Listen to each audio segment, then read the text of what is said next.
우리 기독교에는 우리가 그리스도 안에서 한 몸이 되었다고 하는 것을 눈으로 보고 입으로 먹으며 확인하는 예식이 있습니다. 바로 오늘 우리가 행하게 될 성찬 예식입니다. 교회는 세례받은 성도에게만 성찬 예식에 참여할 수 있는 권한을 줍니다. 왜냐하면 이 예식이 무엇을 뜻하는가를 분명히 알고 우리 주 예수 그리스도께 대한 믿음을 분명히 고백하는 자라야만 이 성찬의 유익을 누릴 수 있기 때문입니다. 오늘 우리가 성찬의 의미를 다시 한번 깊이 생각함을 통해서 성찬을 통한 그리스도의 은혜가 우리 가운데 충만하게 임하기를 기도합니다. 우리는 왜 이 성찬 예식을 행하죠? 그것은 우리 구주 예수 그리스도께서 이 예식을 행하라고 명령하셨기 때문입니다. 23절 말씀에서 보았듯이 내가 너희에게 전한 것은 주께 받은 것이라고 했습니다. 여기에서 바울이 내가 너에게 전한 것, 이 말씀은 바로 이 뒤에 나오는 성찬의 떡과 잔을 먹고 마시는 예식을 말씀하는 것이죠. 바울은 이것을 주께 받은 것이다. 어떤 사람이 만들어낸 것이 아니라 우리 주 예수님께서 직접 제정하시고 행하라고 명령하신 것임을 말씀하고 있습니다. 그러면 예수님은 언제 이 성찬 예식을 제정하셨죠? 어떻게 또 제정하셨죠? 23절 하반절부터 바로 그 말씀이죠. 곧 주 예수께서 잡히시던 밤에 떡을 가지사 축사하시고 떼어 이르시되 이것은 너희를 위하는 내 몸이니 이것을 행하여 나를 기념하라 하시고 식후에 또한 그와 같이 잔을 가지시고 이르시되 이 잔은 내 피로 세운 새 언약이니 이것을 행하여 마실 때마다 나를 기념하라 하셨으니 아멘. 성찬 예식은 주님께서 잡히시던 밤에 주님께서 직접 제정해 주신 것입니다. 그 밤에 예수님은 사탄이 자신의 모든 힘을 동원해서 예수님을 멸하려고 할 때에 가룟 유다의 마음속에 예수를 팔 생각을 집어넣어서 예수님을 배반하게 할 때에 예수님은 자기 사람들을 사랑하시되 끝까지 사랑하셨다고 하셨습니다. 그러시면서 그 밤에 이 성만찬을 행하심을 통해서 자신의 죽으심의 의미를 가르쳐 주신 것입니다. 예수님은 먼저 떡을 떼어서 제자들에게 주시면서 말씀하셨습니다. 이것은 너희를 위하는 내 몸이니 이것을 행하여 나를 기념하라. 예수님께서 떡을 떼어 주신 것처럼 그것을 제자들이 받아 먹은 것처럼 떡을 떼어서 나눠주고 함께 먹음을 통해서 예수님을 기념하라는 것이죠. 우리 성경에는 떡이지만 여러분 떡은 잘 안 떼어지잖아요. 근데 빵을 말하는 것이죠. 그 뗀다는 것은 부서뜨린다 이런 의미입니다. 빵을 부서뜨린다. 이것은 바로 예수님께서 우리를 위해서 당신의 고귀한 몸을 부서뜨려서 우리를 위해서 주실 것임을 말씀해 주신 것입니다. 죄를 지으면 형벌을 받는 것이 당연합니다. 그리고 그 형벌은 육체적인 형벌이죠. 예수님은 우리가 받아야 할 형벌을 그 온 몸으로 다 받으셨습니다. 얼굴에는 침뱉음을 당하시고 손으로 뺨을 맞으시고 또 주먹으로 머리를 치는 일도 당하셨죠. 로마 군병들은 예수님의 옷을 벗기고 그 몸을 채찍으로 때렸습니다. 그 채찍이 몸에 맞을 때 그 몸이 찢어지고 피가 나왔습니다. 그 머리에는 가시 면류관을 씌우고 갈대로 그 머리를 쳤습니다. 가시가 이마에 깊이 박히면서 또 피가 흘러나왔죠. 그리고 마침내 십자가 위에 달리십니다. 손과 발에 큰 못이 박혀서 그 십자가 위에 매달려 계시는 동안 계속해서 피가 흘러나오게 됩니다. 마지막으로 옆구리에는 창으로 찔리게 되죠. 머리끝부터 발끝까지 예수님의 온 몸이 다 부서졌습니다. 우리를 위하여 그렇게 하신 것이죠. 예수님은 제자들에게 이렇게 죄인들을 위하여 부서질 자신의 몸을 상징하시면서 빵을 부서뜨려서 나눠주시면서 말씀하신 것입니다. 이것은 너희를 위하는 내 몸이라. 너희는 이것을 받아 먹어라. 너희를 위하여 부서진 내 몸이 너희의 것이 되게 하라. 그리고 이것을 행하여 나를 기념하라. 그리고 또한 잔을 가지시고 말씀하셨습니다. 25절에 이 잔은 내 피로 세운 새 언약이니 이것을 행하여 마실 때마다 나를 기념하라. 여기서 예수님은 당신이 십자가 위에서 흘리실 그 피의 의미에 대하여 가르쳐 주신 것입니다. 예수님은 그것이 새 언약을 위한 피라고 하셨습니다. 새 언약이 있으면 옛 언약이 있겠죠. 옛 언약은 어떤 언약이었습니까? 옛 언약은 하나님께서 시내산에서 모세를 통해서 이스라엘 백성들과 맺으신 언약입니다. 옛 언약에서 우리는 어떻게 제사함을 받을 수 있었습니까? 짐승을 잡아야 됩니다. 죄 지은 사람이 나를 대신해서 죽을 짐승을 잡아서 그 피를 제사 드리면, 그 피를 올려드리면 내 죄가 용서함을 받게 되죠. 모든 사람이 죄를 범했고 죄인들은 항상 자기의 죄를 짊어지고 속죄 제사를 드려야 했기 때문에 제사장들이 쉴 새가 없었습니다. 매일같이 그곳에 서서 죄인들을 위하여서 짐승의 피로 제사 드리는 이 제사를 쉼없이 드려야 했던 것이죠. 그러나 이 옛 언약은 새 언약의 그림자에 불과했습니다. 옛 언약은 짐승의 피로 맺어진 언약이지만 새 언약은 하나님의 아들이신 예수님께서 직접 대제사장이 되셔서 자신의 몸으로 자신의 피로 제물이 되셔서 맺어주신 언약이기 때문에 그렇습니다. 이것을 히브리서 9장 11절 12절 말씀이 이렇게 설명해 주고 있습니다. 그리스도께서는 장래 좋은 일의 대제사장으로 오사 손으로 짓지 아니한 것 곧 이 창조에 속하지 아니한 더 크고 온전한 장막으로 말미암아 염소와 송아지의 피로 하지 아니하고 오직 자기의 피로 영원한 속죄를 이루사 단번에 성소에 들어가셨느니라. 아멘. 이것은 예수님께서 십자가 위에서 이루신 일이 무엇을 의미하는가를 우리에게 가르쳐 주시는 것입니다. 그것은 새 언약을 맺으신 거다. 예전에는 짐승의 피로 제사를 드렸는데 이제는 더 이상 그것이 아니다. 예전에는 죄인들이 죄를 짓고 또 짓고 또 짓고 해서 제사장이 쉼없이 그렇게 제사를 드려야 됐는데 이제는 그렇지 않다. 새 언약에서는 그렇지 않다. 예수 그리스도께서 자신의 몸으로 단번에 영원한 제사를 드리시고 하늘 보좌에 앉으셨다. 하늘 성소에 들어가셨다. 예수님께서 십자가 위에서 자신의 몸으로 드려주신 이 제사는 하늘 성소에서 드리신 제사다. 그래서 예수님이 죽으셨을 때에 예루살렘 성소의 휘장이 위에서 아래로부터 둘로 갈라졌습니다. 더 이상 짐승의 피를 가지고 들어가지 않아도 된다는 것이죠. 15절에 이렇게 말씀합니다. 이로 말미암아 그는 새 언약의 중보자시니 이는 첫 언약 때의 범한 죄에서 속량하시려고 죽으사 부르심을 입은 자로 하여금 영원한 기업의 약속을 얻게 하려 하심이라. 예수님의 십자가의 죽으심은 우리와 맺어진 새 언약인데 이 새 언약은 단번에 영원히 우리의 죄를 속죄함에 이르게 하는 언약일 뿐만 아니라 부르심을 입은 자들, 우리 그리스도인들로 하여금 하나님의 그 은혜의 영광 안에 함께 들어가서 누리며 살 수 있게 해주시는 그러한 언약이라는 말씀인 것이죠. 영원한 기업의 약속을 얻게 하려 하심이라. 이처럼 옛 언약은 혈통적인 이스라엘과 맺으셨지만 새 언약은 새 이스라엘, 곧 예수님을 구주로 믿고 고백하는 모든 믿는 자들과 맺으셨습니다.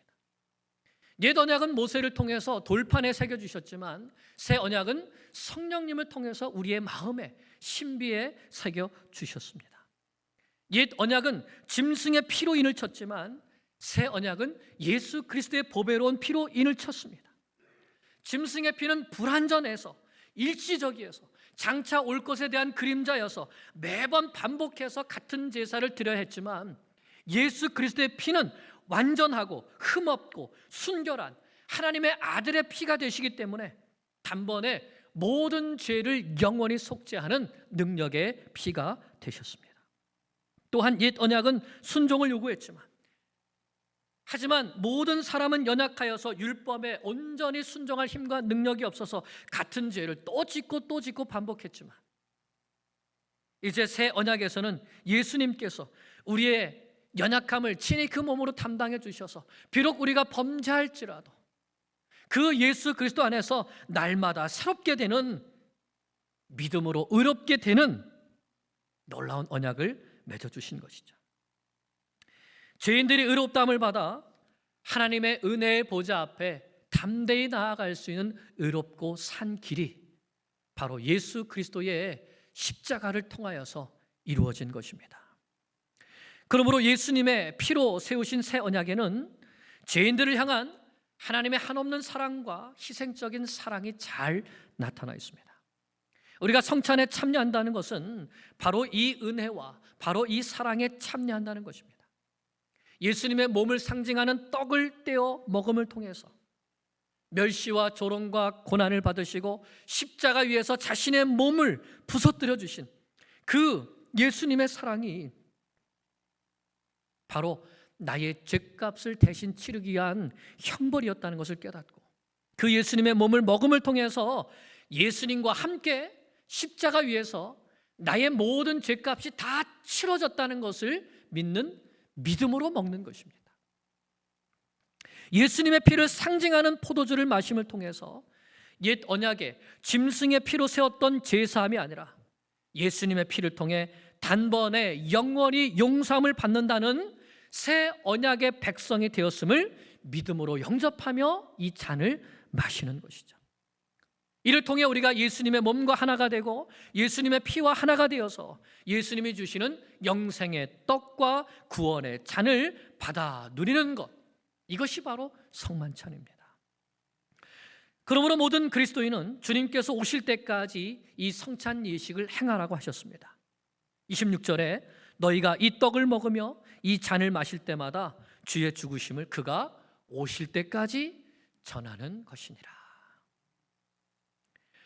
그럼 우리는 주님 오실 때까지 이 성만찬을 행해야 하는데요, 우리가 이 성찬을 받을 때 나에게 어떤 일이 일어나는가를 분명히 알고 이 성찬을 받아야 합니다.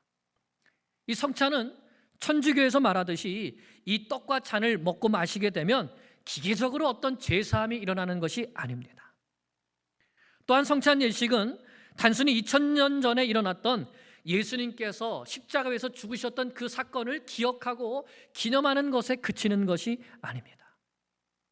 우리가 성찬 예식을 행할 때에, 이 성찬의 떡과 잔을 받을 때에 반드시 기억하고 감사하면서 참여해야 할 세 가지 사실이 있습니다. 첫째는, 성찬은 우리가 이 성찬을 받음을 통해서 예수님의 죽으심에 함께 참여한다는 것입니다. 성찬의 떡을 먹고 성찬의 잔을 마시는 것은 주님의 몸을 먹고 주님의 피를 마시는 것이라고 했습니다. 이것은 주님께서 몸으로 당하신 십자가의 고난에 우리도 함께 참여하는 것이고, 주님께서 십자가에서 흘려주신 그 보혈의 피에 우리도 함께 참여하는 것이죠. 내가 이 떡을 먹고 이 잔을 마심으로 그리스도와 함께 그리스도의 십자가 위에 참여하는 것입니다. 십자가에 달리신 예수 그리스도와 연합하는 것이고, 십자가에 달리신 예수 그리스도와 교제하는 것입니다. 그래서 우리도 예수님의 죽으심에 함께 참여하여 2000년 전에 예수님의 그 십자가 위에서 나도 함께 달려서 나의 죄값을 주님과 함께 치렀다. 이를 통해 나의 죄는 단번에 영원히 사함을 받았다. 이것을 확증하는 것이 바로 이 성찬의 떡과 잔을 받는 것입니다.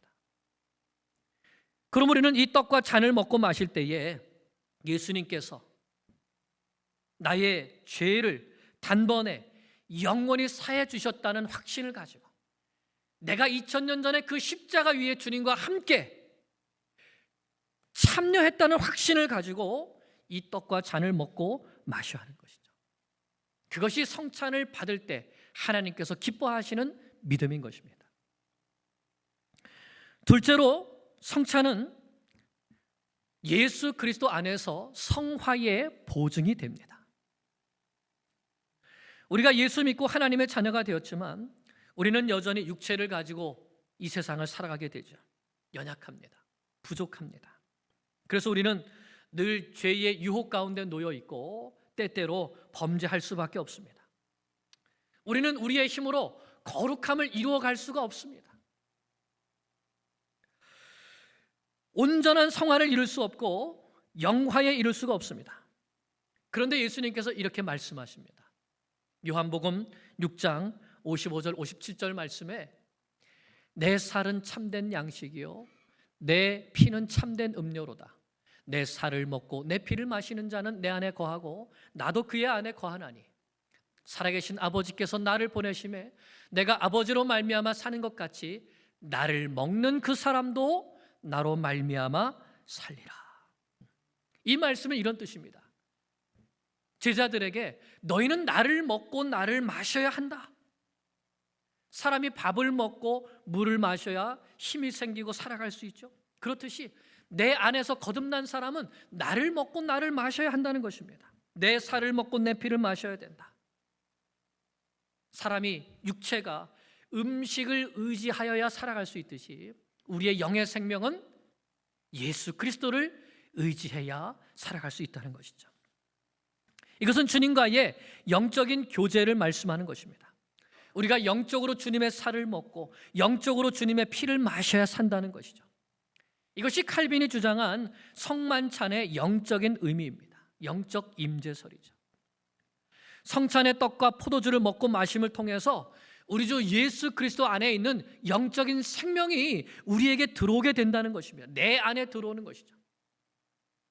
그리스도 안에 있는 생명의 능력으로 말미암아 우리의 속사람이 강건해지고 주 안에서 생기 있고 능력 있고 승리하는 그리스도인으로 살아갈 새 힘을 이 성찬의 참여함을 통하여서 그리스도께로부터 직접 받게 되는 것입니다. 영원한 생명과 영원한 언약에 참여하는 것이죠. 그래서 예수님께서 내가 참된 양식이고 참된 음료라고 하신 것입니다. 성찬에 참여할 때 우리는 이 사실을 깨닫고 내가 주님의 공급해 주시는 힘으로 말미암아 거룩한 새 사람이 되고 자라가고 성화되어 갈 수 있다는 것. 그럼 우리는 이 성찬을 통해서 우리가 주님과 연합하고 새 사람이 되고 성화를 이루어간다는 이 신비로운 사실을 놓치지 말아야 됩니다. 마지막 셋째는 이 성찬은 예수 그리스도 안에서 새 언약을 맺어졌는데 그 새 언약에 여러 유익들이 있습니다. 이 성찬을 받음을 통해서 예수 안에 맺은 이 새 언약의 모든 유익들을 우리가 다 받게 된다 하는 것을 인치는 것입니다. 도장 찍는 것이에요. 새 언약은 우리를 죄와 사망에서 구원하는 언약으로 그치는 것이 아닙니다. 새 언약에는 그 안에 더 많은 약속들이 있습니다. 그 언약은 우리는 본질상 진노의 자녀이었는데 하나님의 축복된 자녀가 되었다는 약속인 것이죠. 하나님께서 우리의 아버지가 되어주셔서 우리의 모든 필요를 채워주시겠다는 약속이 있습니다. 성령께서 우리에게 오셔서 우리 안에 내주하시면서 영원토록 함께 하시겠다는 약속이죠. 내가 너를 버리지 아니하고 내가 너를 떠나지 아니하리라. 뿐만 아니라 저 영원한 천국을 기업으로 누리게 해주시겠다는 약속입니다. 이 모든 좋은 약속들을 포함하고 있는 것이 새 언약이죠. 우리가 이 떡과 잔을 먹고 마심을 통해서 예수 그리스도 안에 있는 새 언약이 내 것이 되었음을 인치는 것이 바로 이 성만찬이라는 것입니다. 로이드 존스 목사님은 이것을 이렇게 설명하는데 마치 이 성찬 예식은 신랑 신부가 결혼 반지를 주고받는 것과 같다 이렇게 표현을 했습니다. 무슨 말씀이죠? 신랑 신부가 결혼 반지를 끼워줄 때에 이것은 나는 당신을 영원히 사랑하겠습니다. 나에게 있는 모든 것은 당신의 것입니다. 나는 당신과 영원히 함께하겠습니다. 이 결혼 반지를 서로 손가락에 끼워주는 순간 배우자의 사랑과 헌신이 그 반지를 통해서 확정되는 것이죠. 약속의 인이 쳐지는 것입니다. 마찬가지로 성찬을 우리가 받게 될 때에 이 성찬 속에 우리를 향한 하나님의 사랑과 우리를 향한 하나님의 헌신과 우리에게 모든 좋은 것들을 주시겠다는 그런 하나님의 약속이 인쳐지게 된다는 것입니다. 여러분, 우리가 어떤 일을 할 때 계약서를 만약에 쓴다면 그 계약서 안에 여러 가지 조항들이 있겠죠. 마지막에 그 계약서에 사인을 함을 통해서, 도장을 찍음을 통해서 이 계약서에 약속된 것들은 누구의 것이 되죠? 다 내 것이 되죠. 성찬은 바로 그와 같은 것입니다. 하나님께서 예수 그리스도 안에서 새 언약의 복을 누리게 해주시는데 그 모든 복이 우리의 것이 되었다는 것을 인치는 예식이 바로 성찬 예식인 겁니다. 그럼 우리가 이 성찬 예식을 할 때 하나님은 우리에게 이렇게 말씀하시는 것입니다.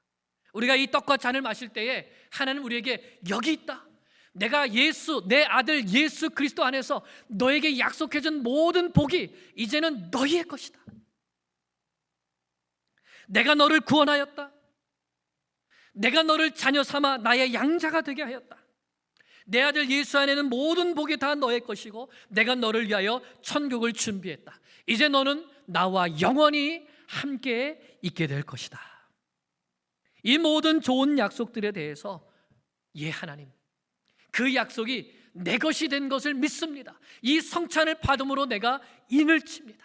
하나님 인쳐 주시옵소서. 이 믿음으로 받는 것이 바로 성찬 예식인 것입니다. 그럼 우리는 성찬을 임할 때에 제사함에 대한 감격과 감사뿐만 아니라 하나님께서 예수 그리스도 안에서 우리에게 주신 풍성한 복을 받아 누리게 됨에 대한 감사와 감격도 함께 있어야 되는 것입니다. 성찬은 이렇게 거룩하고 신성한 것이므로 성만찬을 합당치 않게 먹고 마시는 자는 주의 몸과 피를 범하는 죄가 있다고 했습니다. 27절에서 29절입니다. 그러므로 누구든지 주의 떡이나 잔을 합당하지 않게 먹고 마시는 자는 주의 몸과 피에 대하여 죄를 짓는 것이다. 이 성찬이 무엇인지 모르고 함부로 받아먹는 사람들 죄를 짓는 것이라는 말씀이죠. 하나님 앞에 거룩한 모습으로 준비되어지지 않고 온갖 죄 가운데 머물며 살면서 이 성찬에 임한다는 것은 주의 몸과 피에 대하여 죄를 짓는다는 것입니다. 계속이요. 사람이 자기를 살피고 그 후에야 이 떡을 먹고 이 잔을 마실지니 주의 몸을 분별하지 못하고 먹고 마시는 자는 자기의 죄를 먹고 마시는 것이니라. 우리는 성만찬을 행하기 전에 먼저 자기 자신을 살펴야 합니다. 자신의 죄를 진실되게 고백하고 회개한 후에 성찬에 참여할 때에 우리 주께로부터 큰 은혜가 우리에게 임하게 되는 것이죠. 성찬은 예수님의 몸을 먹고 피를 마심을 통해서 예수 십자가에 달리신 그 예수님의 죽으심에 나도 함께 참여하는 것입니다. 성찬은 주님의 몸과 피를 참된 음료와 참된 양식으로 먹고 마심을 통하여서 우리 주 예수 그리스도 안에는 생명의 능력이 우리 가운데 임하고 이를 통하여서 우리가 하나님 앞에서 거룩한 사람으로 살아갈 새 힘과 능력을 덧입는 장소입니다. 또한 성찬은 예수님 안에서 하나님께서 맺어주신 그 새 언약의 모든 유익들을 우리가 누리게 되었다는 것을 보증하는 인이 됩니다. 이 성찬의 깊은 의미를 우리가 정말 알고 오늘 성찬의 임함을 통하여서 우리 주 예수 그리스도의 살과 피 안에 있는 놀라운 은혜를 받아 누리는 주의 성도들 되시기를 간절히 축원합니다.